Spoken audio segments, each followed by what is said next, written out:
माशाल्लाह, बहुत खूबसूरत है। आदिल बाबा, ये कौन है बेटा?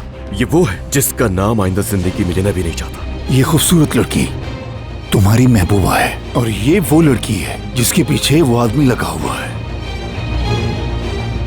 मुझे फौरन वहां पहुंचना होगा अभी। कहीं उसे कोई नुकसान ना पहुंच जाए। अगर पहुंच भी जाए तो तुम्हें क्या? तुम्हारी ये हालत उस आदमी ने की है, सही है? हेरा देखो, नूर इस वक्त उस बीमार आदमी के साथ है। मुझे बताते खुद उसे ढूंढने दो, मैं पुलिस को नहीं बुलाऊंगा, मगर मुझे तो बताओ ना, कैसे ढूंढूंगा मैं उसे? ये बहुत दूर है, अल्लाह गलत कर, ये बहुत दूर है, बहुत दूर है। नूर, ये तो बिल्कुल नहीं होना चाहिए था।